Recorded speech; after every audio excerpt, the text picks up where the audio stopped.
This week on the agenda, was COP a flop? Did the climate gathering in Sharm-el-Sheikh set us on a path to save the planet, or was it a missed opportunity for change?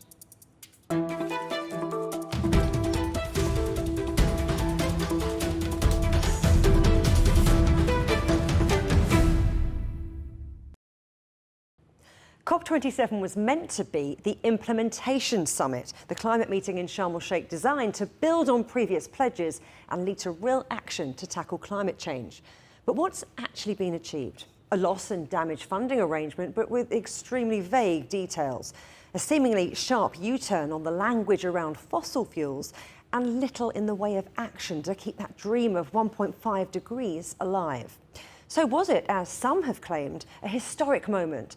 Or, as its detractors claim, a missed opportunity which the planet can ill afford? With me now, with their verdicts, are Zitouni Ould-Dada, Deputy Director of the Climate and Environment Division at the UN's Food and Agriculture Organization, Nick Mabey, founder and co-CEO of climate change think tank E3G, and Ma Jun, Director of the Institute of Public and Environmental Affairs in Beijing, and making up our panel, Dr. Satyenda Prasad, Ambassador and Permanent Representative of Fiji to the United Nations. Good to see all of you gentlemen. I'll start with you, Zitouni.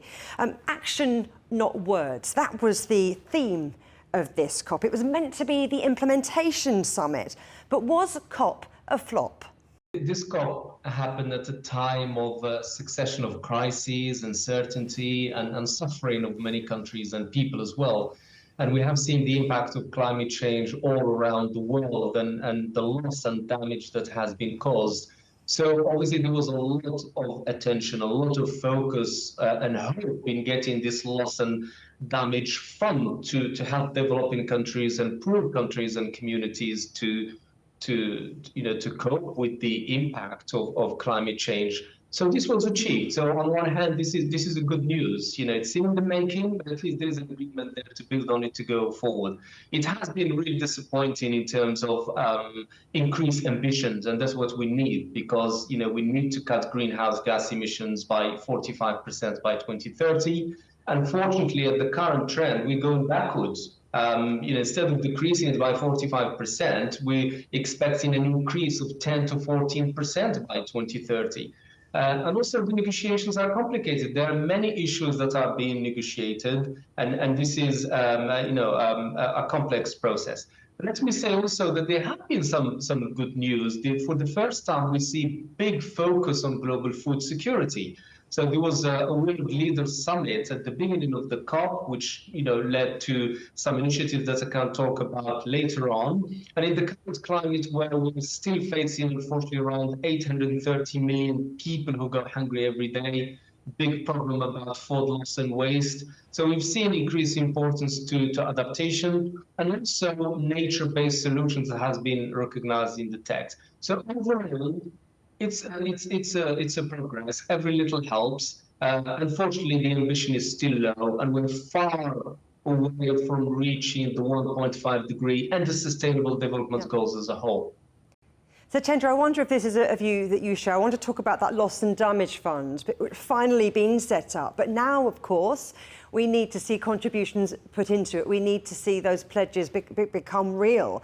And the $100 billion fund that was agreed even before Paris, that still hasn't been met. We're still falling short. With that in mind, how are we going to fill this fund? First, on the 100 billion, obviously we are not there. From a Fiji small island state's perspective, we are deeply disappointed, and we continue to urge on the development to deliver on the 100 billion. The most fundamental and basic building block of implementation is finance, and finance on scale, finance on speed as well. Every day that adaptation is delayed, the cost of adaptation increases exponentially, as all the reports are showing. And already the world probably needs, as the UN recent report suggests, in excess of $4 trillion annually to meet the overall adaptation and transition, energy transition and other related costs. So every day we delay on delivering on the core finance pledge for climate finance is contributing to a monumental, substantial, very significant increase in adaptation cost downstream. And we will continue to urge developed North to deliver speedily on this. The second, on the loss and damage fund, this is quite monumental, because this then completes the trio for climate action. We need we need mitigation. Countries need to work harder to secure the 1.5. We need adaptation.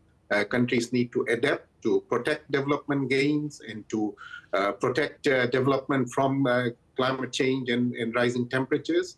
And three, the things that lie beyond adaptation, these are in the domain of loss and damage. And so countries need to be able to access resources as well as support for loss and damage that is now being caused. For countries like Fiji and small island states on the front lines of climate change, loss and damage has already been occurring for decades. And so this is catching up and completing that. COP27 delivered a strongest, firmest political commitment to establish a loss and damage fund within a shortest period of time of 12 months. We are optimistic, we are hopeful that countries will live up to their words, and that we shall deliver on a robust loss and damage fund by the time COP28 meets.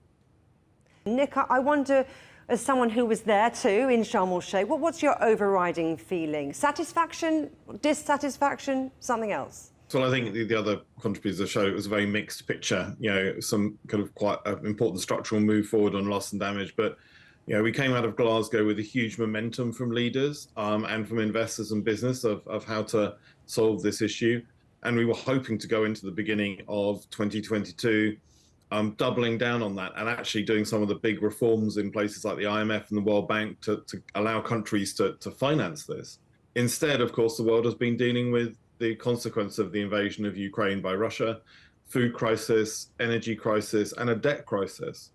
And so, and an attention crisis, to be honest. And so really leaders weren't focused on what we hoped they would be focused on coming out of Glasgow. So they didn't come forward with the implementation or a stronger commitments on emissions reductions than we hoped. We did see some, the Americans pass an act to fulfill their commitments. The Europeans increased their commitments. China's been rolling out renewables. So in the real world, things have happened.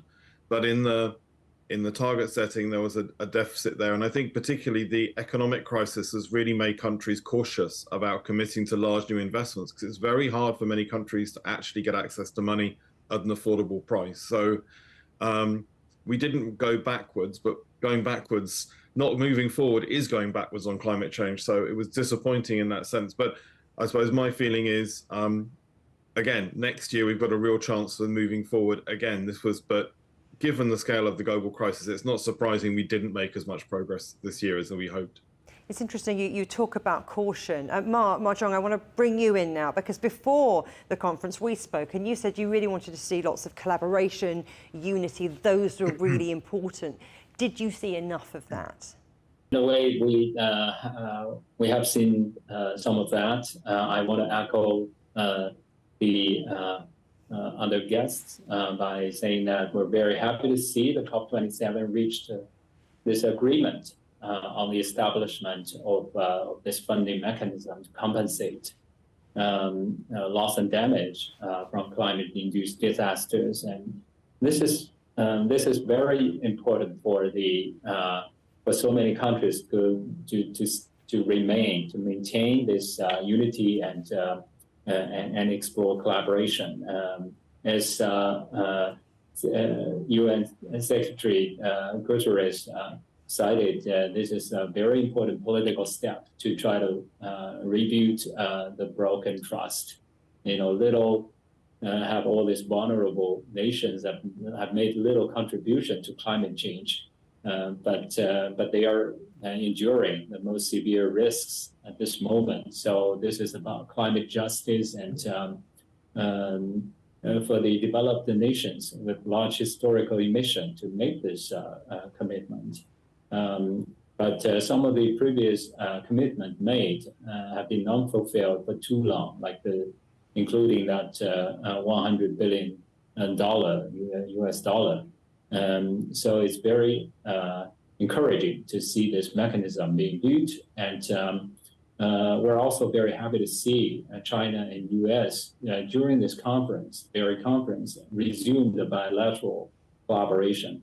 As the two largest current greenhouse gas emitters, it is crucial for China and US to continue to work together to continue to make this make an intensive discussion and collaboration on this issue. If we want to really ensure that the target of Paris Agreement can be reached. Having said that, I think we also need to caution all this. At this moment, there are also all these factors that can pull us apart, and a lot more efforts must be made if we want to maintain this unity and cooperation. I want to pick up on one of those pledges that was made in Paris, and something that you were talking about, Satyenda, this key expectation about real movement on 1.5 degrees. That just didn't happen, did it? That's deeply disappointing. Look, why this really matters is for many countries, the 100 billion provides the co-financing for climate action. It is unjust, it is immoral as well, and it is wrong in all dimensions of that term for highly vulnerable countries to have to borrow at commercial rates or semi-commercial rates to recover from climate catastrophes that they did not cause. And this is the reality for so many countries. So many countries are putting aside and pulling back on their human development, are reallocating significant resources to recover and rehabilitate after each climate catastrophes. And many countries are living from climate catastrophe to climate catastrophe. And unless the funds have been put in place to allow them to stabilize their development, to preserve and their development gains, this unfairness of the climate crisis will continue. And this is just so wrong. And countries have made a commitment. They've made a commitment voluntarily. We think that 100 billion is an absolute floor for global financing, and it just must be on the table to allow some return to sanity in climate actions. Zitouni, let's talk about emissions. I'm thinking about the UK's Alok Sharma, who had been the head of COP26. He said after that COP27 final communique that while science tells us we need to see emissions peaking before 2025, you wouldn't know that from the COP27 text. Why didn't we get tougher language? I mean, tough language, that's something that, exists everywhere in a sense, because we know what we need to do. We know all the evidence. We know what the science has been telling us. All the reports from the Intergovernmental Panel on Climate Change and other sources of evidence, they point to the urgency of the situation we're in. The crisis we're in is not just the climate change, the biodiversity loss as well. And the fact that we do have a very short window of action to do something at big scale. So we know what we need to do. We have the solutions, actually. We do have the innovation. We need more political will to get on with it. We need more investment in projects on the ground, such as the ones on renewable energy, for instance. The International Energy Agency estimates that we need around 4 trillion to be invested in renewable energy every year by 2030 if we are to reach the net zero emissions by 2050. So the text, we could argue what's in it, what's not in it, but the negotiations have been going on for 27 years, and the evidence is increasing, and the window of really action is decreasing. So we know what needs to be done. We need to really harness the power of innovation, in my opinion, and invest more in the early warning systems, because what we've seen in Europe, including in the UK this summer, something we've never seen before, And what the Intergovernmental Panel on Climate Change, the scientists from all around the world are saying is that this frequency is going to increase and is going to get worse unless we take this seriously and act faster and at a very large scale. We also need to invest in nature, in ecosystem restoration and conservation, the land degradation, the soil degradation. These are all the bedrock, the basis of our lifestyle, if you like, of our livelihood, and for people all around the world. So we know what needs to be done, and as I think, as it was said earlier, there is a lot happening outside the negotiations as well, and luckily that's the case. This parallel movement happening with investors, with bilateral agreements, with projects happening on the ground. But the reality is, we need to do much more because climate change is running away from us, basically. We're not matching the level of urgency that is needed. Let's pause there for a moment, everyone, but do stay with us because still to come here on the agenda, under review, the UN's new climate chief wants to rethink the whole COP process. But what changes do our guests think really need to be made?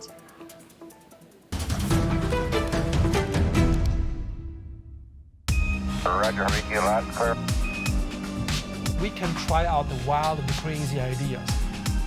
Nothing can stop an idea whose time is coming. This idea is coming. I actually feel quite comfortable in isolation. We should all be very basic when we're trying to save the world. Awesome! We hope it will happen. We have to live in hope.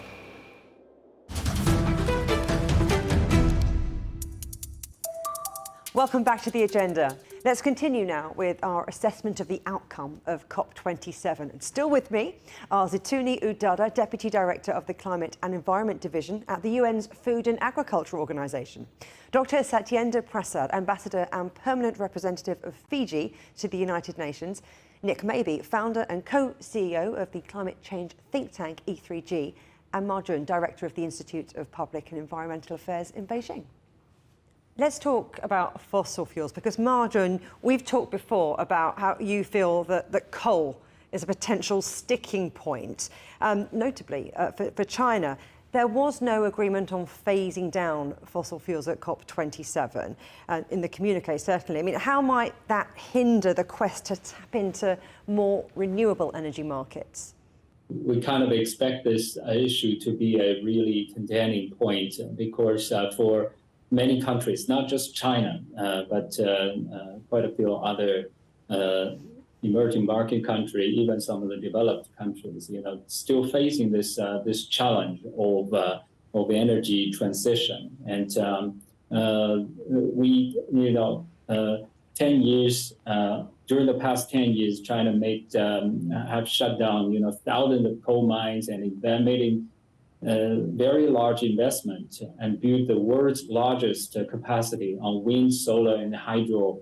But in the meantime, during the past 2 years, we continue to suffer from this power rationing due to this shortage of electricity supply. I think that has highlighted the challenge of the transition and obviously the geopolitical tension made no help on this because not just China but all the major economies now have focused so much on the ensure the energy security. And for China, the central government consider that coal is the at this moment is the way to ensure the energy security, to reduce the dependence on the overseas on the import of all this energy. Having said that, I think over the long run, we and others are all make argument that the real way toward ensuring the energy security is making investments on renewable, because China is only having very limited resources on the fossil fuel resources, but China is very rich in all this wind, solar, and hydro. So it is time to really make a mass investment. And China, I think, have made strategic planning to build, to further expand the renewable. And we're happy to see so far this year, the real construction establishment has outpaced the planning so far. Nick, there's been criticism about who gets a voice. I mean, this event is very much pay to play, and the big oil firms and some of the richer nations have had conspicuously bigger pavilions than some of the smaller countries who are probably more acutely affected by global warming. So should the fossil fuel funfair be separated maybe from the negotiations? I think it's a bit unfair, to be honest, some of the comments people are making. If you look at the numbers, even the most pessimistic number on the number of fossil fuel company representatives, less than 2% of delegates in Sharm-el-Sheikh. And compared to 25 years ago when I started doing COPs, when there were literally cigar-smoking Texan lobbyists going around organizing the oil exporting states in the negotiating rooms, we have cleaned up the space of COP enormously, and Glasgow set a real precedent for avoiding completely fossil fuel money. But there was pushback against fossil fuel phase out, but it came from countries, and countries obviously have a seat at the table, and many of them are fossil fuel exporters, including Saudi Arabia, Russia, Iran, who are very vocal, and Egypt. And many delegates were very angry at how Egypt handled the negotiations and didn't respond to a push led by India to include text on phasing down fossil fuels, and 100 other countries supported them. And that language wasn't even discussed formally. So there is a bad taste being left in people's mouths, a feeling that this was kind of the last gasp of the fossil nations. The International Energy Agency has just predicted fossil fuel growth will peak in 2025. So they know their market is diminishing, and they're kind of fighting over the last elements. However, they've got plenty to destabilize the climate. So, but I think it does raise some real issues about next year's COP, which will be in UAE, another big gas exporter, and whether they will play a neutral role in presiding over the COP and balancing the interests of different countries, because definitely people did not feel this was a neutral COP, and they did not feel that countries were listened to who wanted to make the point that fossil fuels need to be phased out to solve climate change. A simple point, you'd think it was obvious, but it's contentious inside the COP parties, not because of industry being there, but because of the interests of countries. And that's what the COP is about, the interests of countries.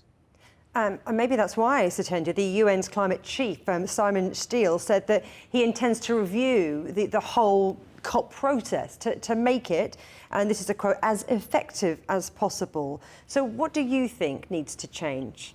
First is that COP as a conference of states is dealing with the single largest threat to our planet. It's about leadership, and it has under-delivered on leadership.